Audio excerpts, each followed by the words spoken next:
हाय दोस्तों, इस EHS गुलाब चंद्र YouTube में आप लोगों का स्वागत है। और अगर आपने इस यूट्यूब चैनल को सब्सक्राइब नहीं किया है तो लाइक और सब्सक्राइब जरूर करिए, ताकि आप ज़्यादा से ज़्यादा सुरक्षा से संबंधित, सेफ्टी से संबंधित वीडियो को पा सके। जैसा कि हम लोग जानते हैं दोस्तों, जब भी किसी प्रकार की आपातकालीन स्थिति उत्पन्न होती है, इमरजेंसी उत्पन्न होती है, तो जान माल दोनों का नुकसान होता है। तो हमें किस प्रकार से बचना चाहिए और आपातकालीन स्थिति उत्पन्न होने से पहले हमको क्या करना चाहिए, उसके बारे में इस वीडियो में आपको विस्तार से बताया गया है। दोस्तों, किसी भी साइट पर हम एक साइट इमरजेंसी प्लान बनाते हैं। उस इमरजेंसी प्लान में एक लॉजिस्टिक प्लान होता है, जिसमें यह दर्शाया जाता है कि हमारा सुरक्षित स्थान कहाँ पे है, सुरक्षित रास्ता कौन सा है, मुख्य इलेक्ट्रिकल बोर्ड कहाँ पे है, फायर फाइटिंग से संबंधित इक्विपमेंट कहाँ पे है, फर्स्ट एड बॉक्स कहाँ पे है, स्ट्रेचर कहाँ पे है, आदि के विषय में पूर्ण जानकारी दी जाती है। और इसके विषय में हमें पूर्ण जानकारी होनी चाहिए। आइए हम लोग अब आपातकालीन स्थिति के बारे में जानते हैं कि आपातकालीन स्थिति होती क्या है, यह कैसे होती है, यह कितने प्रकार की होती है और आपातकालीन स्थिति उत्पन्न होने का कारण क्या है, और आपातकालीन स्थिति उत्पन्न होने पर क्या करना चाहिए, क्या नहीं करना चाहिए, इससे बचने का क्या उपाय है तथा इनसे बचने की किन उपकरणों की आवश्यकता होती है, आदि के विषय में विस्तार से जानेंगे। आपातकालीन स्थिति, अंग्रेजी में जिसे हम इमरजेंसी कहते हैं। तो आपातकालीन स्थिति होती क्या है? कोई ऐसी स्थिति का उत्पन्न होना जब किसी घटना या दुर्घटना के कारण जोखिम हो तथा आसपास के लोगों को प्रभावित होने का संभावना हो और पर्यावरण के दूषित होने की संभावना हो, उसे हम इमरजेंसी कहते हैं। हमारे कार्य क्षेत्र में 3 प्रकार से आपातकालीन स्थिति उत्पन्न हो सकती है। एक तो हमारे कार्य करते समय, जैसे कि फायर हो सकता है या ब्लास्ट हो सकता है, कुछ एक्सप्लोजन हो सकता है, इलेक्ट्रिकल शॉक लग सकता है, कोई जहरीला पदार्थ कोई खा ले तो फूड पॉइजनिंग हो सकता है, इक्विपमेंट फेल हो सकता है, बिल्डिंग गिर सकती है, हाइट से कोई, ऊंचाई से कोई आदमी गिर सकता है या कोई सामान गिर सकता है, और पानी में कोई आदमी डूब सकता है, आदि इमरजेंसी उत्पन्न हो सकती है। और नेचुरल इमरजेंसी है, प्राकृतिक इमरजेंसी वो है अर्थक्वेक आ सकता है, भूकंप आ सकता है, मिट्टी गिर सकती है या धंस सकती है, सुनामी आ सकती है, बाढ़ आ सकता है, साइक्लोन आ सकता है और बिजली गिर सकती है। इस प्रकार की इमरजेंसी नेचुरल इमरजेंसी है, जो प्राकृतिक है। मैन मेड इमरजेंसी अर्थात हमारे द्वारा, आदमियों के द्वारा उत्पन्न की जाने वाली इमरजेंसी, जैसे कि लोग हड़ताल पे जा सकते हैं, तोड़फोड़ मचा सकते हैं, दंगे कर सकते हैं, आगजनी कर सकते हैं, आदि जो है मैन मेड इमरजेंसी है। इनसे बचने की हमें उपाय करनी चाहिए। अगर हम कहीं पर भी हों, हमारे पास 3 कॉन्टैक्ट नंबर हमेशा साथ में रहना चाहिए। एक तो है पुलिस का नंबर, दूसरा है फायर ब्रिगेड का नंबर और तीसरा है एम्बुलेंस का नंबर। ये 3 नंबर हमेशा अपने पास होना चाहिए। अगर हम किसी ऑफिस, कार्यालय, कल कारखाने अथवा कंस्ट्रक्शन साइट पे कार्य करते हैं, तो हमें वहाँ पर उत्पन्न होने वाली आपातकालीन स्थिति के बारे में पूर्ण जानकारी प्राप्त कर लेनी चाहिए और उस आपातकालीन स्थिति से बचने के क्या उपाय किए गए हैं, उसके बारे में भी हमें जानकारी प्राप्त कर लेनी चाहिए। ज़्यादातर कंपनियां आपातकालीन स्थिति से बचने के लिए कुछ न कुछ उपाय किए रहते हैं, जैसे कि प्राथमिक चिकित्सालय, विद्युत कर्मचारी, आग बुझाने वाले यंत्र तथा उनको चलाने वाला व्यक्ति होता है। और कुछ कंपनियां एम्बुलेंस की भी व्यवस्था की रहती हैं।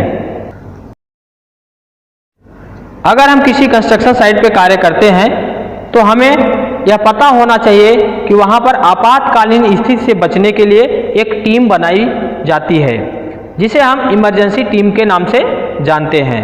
उस इमरजेंसी टीम में 3 टीमें होती हैं।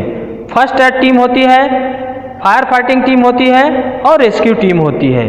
फायर फाइटिंग टीम का कार्य है कि जब भी अगर किसी प्रकार की इमरजेंसी उत्पन्न होती है तो फायर फाइटिंग से संबंधित इक्विपमेंट को लेकर वहां पे जाएगी। और फर्स्ट एड टीम का कार्य होता है जब भी कोई इमरजेंसी उत्पन्न होता है तो वह फर्स्ट एड से संबंधित जैसे फर्स्ट एड बॉक्स, स्ट्रेचर आदि को लेकर जाएगी। और रेस्क्यू टीम का कार्य है जब भी कोई इमरजेंसी उत्पन्न होती है तो वह रेस्क्यू से संबंधित सामान को लेकर जाएगी। ये टीमें अपना अपना कार्य करती हैं, जिसकी वजह से हम किसी भी इमरजेंसी को जल्दी से जल्दी कंट्रोल कर लेते हैं। और किसी को किसी प्रकार का मार लगा है तो उसको जल्दी से जल्दी हम इलाज भी दे सकते हैं, ज़रूरत पड़ा तो उनको हम हॉस्पिटल भी भेज सकते हैं। इसलिए किसी भी साइट पर ये 3 टीमें होना अति आवश्यक होता है। अब अगर हमारे कार्य क्षेत्र में किसी भी प्रकार की इमरजेंसी उत्पन्न होती है, आपदा कोई भी आपदा उत्पन्न होता है, तो हमें क्या करना चाहिए उसके बारे में हम लोग देखते हैं। देखिए, जब किसी भी प्रकार की आपदा हो, सर्वप्रथम हमें उसकी जानकारी प्राप्त करना चाहिए कि क्या हुआ है और कहाँ हुआ है। अगर हो सके तो यह भी प्राप्त करना चाहिए कि कैसे हुआ है। अगर ये चीज़ें मालूम हो जाती है तो हम किसी भी इमरजेंसी को जल्दी से जल्दी कवर कर सकते हैं, उसको कंट्रोल कर सकते हैं। और वो जानकारी प्राप्त होने के बाद आपको यह निश्चय करना चाहिए कि आप उस आपदा से कैसे बच सकते हैं, और या कोई आपदा में फंसा है तो उसे कैसे बचा सकते हैं, या जो आपदा हुई है उसको कैसे आप कंट्रोल कर सकते हैं। इसके बारे में आपको तुरंत जो है डिसीजन लेना है, तुरंत जो है सोचना है। और अगर आप उस आपदा को कंट्रोल कर सकते हो तो तुरंत जो है उस आपदा को कंट्रोल करने के लिए आप लग जाइए, ताकि वह बड़ा न हो। दूसरा, अगर आप उसको कंट्रोल नहीं कर सकते तो आपको ज़ोर ज़ोर से शोर मचाना चाहिए, चिल्लाना चाहिए, ताकि दूसरों जो अगल बगल में कार्य कर रहे हैं उनको पता चले। और वहाँ पे उपस्थित अलार्म लगा है तो अलार्म को बजाइए, और अपने सीनियर्स को फ़ोन करिए, सुपरवाइज़र, इंजीनियर, सेफ्टी ऑफिसर या इमरजेंसी लीडर, कंट्रोलर, जो भी हैं, जिनका भी आपके पास नंबर है, तुरंत उनको कॉल करके बताइए कि इस जगह पे इस प्रकार की इमरजेंसी उत्पन्न हुई है। लोगों को बताने के बाद आप जो है अगर हो सके, जैसे फायर लगी है तो उसके अगल बगल में जो जलने वाली चीज़ें हैं उनको दूर हटाइए। और अगर कोई आदमी को इलेक्ट्रिकल शॉक मारा है तो तुरंत जो है बिजली का जो मेन स्विच है, बोर्ड है, वहाँ से बिजली को बंद कर दीजिए। और अगर आप कुछ भी नहीं कर सकते तो तुरंत जो है सुरक्षित रास्ता जो है उसके माध्यम से आप असेंबली पॉइंट जहाँ पे बना हुआ है वहाँ पे जाके रुकिए। आइए अब हम लोग एक मॉक ड्रिल करेंगे और यह जानेंगे कि हमें किस प्रकार से किसी भी इमरजेंसी को हैंडल करना है, किसी भी इमरजेंसी को कंट्रोल करना है। तो हम लोग फायर फाइटिंग का पकड़ते हैं। तो इन केस हम जहाँ पे कार्य करते हैं वहाँ पे फायर हुआ, जब फायर हुआ हमें पता चला, धुआं दिखा, तो हमें तुरंत जो है अलार्म बजाना चाहिए, ताकि सभी लोगों को मालूम हो जाए कि कोई तो हादसा हुआ है और लोग अलर्ट हो जाएं। इसके बाद कहाँ पे आग लगी है उस जगह को पता करना चाहिए, और किस से लगी है और किस में लगी है इसके बारे में जानकारी हमको प्राप्त करना चाहिए। और अगर हम कंट्रोल कर सकते हैं, उसको आग को बुझा सकते हैं तो बुझाने की कोशिश करना चाहिए, और नहीं बुझा सकते हैं तो उसके अगल बगल में जो जलने वाली चीज़ें हैं उसे हमें दूर हटाना चाहिए। और तब तक first aid team, emergency team और रेस्क्यू टीम को वहाँ पे आ जाना है। रेस्क्यू टीम में एक इलेक्ट्रीशियन होना चाहिए। अगर फायर हुआ है तो तुरंत जो है मेन स्विच बोर्ड जहाँ पे है वहाँ से हमको स्विच ऑफ कर देना चाहिए, इलेक्ट्रिक की सप्लाई बंद कर देनी चाहिए। फायर फाइटिंग टीम अपना इक्विपमेंट ले आके हम आग बुझाने का प्रयत्न करना चाहिए। और बाकी बचे जो रेस्क्यू टीम है उसमें से लोगों को चाहिए कि वो यह देखें कि कोई आदमी फंसा तो नहीं है उसमें, और अगर फंसा है तो उसको निकालने की कोशिश करना चाहिए, उसको बचाने का प्रयत्न करना चाहिए। और वहाँ से रेस्क्यू किया हुआ आदमी को सुरक्षित जगह पे ले जाना चाहिए। और फर्स्ट एडर का काम रहेगा कि फर्स्ट एडर उसे जाके चेक करे, उसको किसी प्रकार का डैमेज तो नहीं हुआ है। और अगर आग कंट्रोल में हो जाती है तो ठीक है, अगर आग हम नहीं बुझा पाते हैं तो हमें तुरंत इमरजेंसी लीडर को कॉल करना चाहिए। और इमरजेंसी लीडर को कॉल करके यह बताना चाहिए कि ये आग अब हमसे कंट्रोल नहीं हो सकती। तो इमरजेंसी लीडर को चाहिए कि वह तुरंत जो है फायर ब्रिगेड को कॉल करे। और तब तक फायर फाइटिंग टीम आग बुझाने का कार्य करते रहेगी जब तक कि फायर ब्रिगेड टीम न आ जाए। आग बुझने के बाद इमरजेंसी लीडर को चाहिए कि अपने टीम को, जो फर्स्ट एड टीम है, फायर फाइटिंग टीम है, रेस्क्यू टीम है, उनको धन्यवाद दे। अगर हम रास्ते में चल रहे हैं या किसी सफ़र में जा रहे हैं तो हमारे सामने किसी भी प्रकार की इमरजेंसी उत्पन्न हो सकती है, हमारे साथ हो सकती है या हमारे सामने हो सकती है या किसी व्यक्ति के साथ हो सकता है। तो अगर किसी व्यक्ति के साथ हो रहा है तो हमें उसकी मदद करनी चाहिए, उसे बचाने की कोशिश करना चाहिए। अगर हम नहीं बचा सकते हैं तो हमें तुरंत एम्बुलेंस और पुलिस को फ़ोन करके बताना चाहिए। अगर आग लग गई है तो हमें तुरंत फायर ब्रिगेड को फ़ोन करके बताना चाहिए, जिससे कि हम कोई बड़ा हादसा होने से अथवा किसी की जान बचा सकें। और पूरा फायर फाइटिंग होने के बाद, आग बुझ जाने के बाद हमें जो है उस एरिया को पूरा बैरिकेड कर देना चाहिए, उसमें दूसरा कोई एंट्री न करे, उधर कोई भी दूसरा आदमी न जाए। और हमें पूरी तरीके से हर सामान को चेक कर लेना चाहिए ताकि उसमें थोड़ा भी आग न पकड़ा रहे, नहीं तो हमारे जाने के बाद वो फिर से बड़ी आग बन सकती है। अब अगर आग बुझ गई है, सारा चीज़ हो चुका है, तो हमें उसका डॉक्यूमेंटेशन करना चाहिए कि किस प्रकार से आग लगी, कहाँ से लगी, कैसे लगी, और इसको आगे न लगे इस प्रकार की घटनाएं हो सकती हैं, उनसे कैसे बचा जाए, उसके बारे में पूरा डॉक्यूमेंटेशन हमारा होना चाहिए। और जो भी टीम है सबको धन्यवाद देना चाहिए। दोस्तों, अभी तक हम लोगों ने साइट पर होने वाली आपातकालीन स्थिति के बारे में जाना कि आपातकालीन स्थिति होती क्या है, इससे कैसे बचा जाए, इससे बचने के क्या क्या रास्ते हैं, इससे बचने के लिए किन चीज़ों की आवश्यकता होती है, इसके बारे में हम लोगों ने जाना।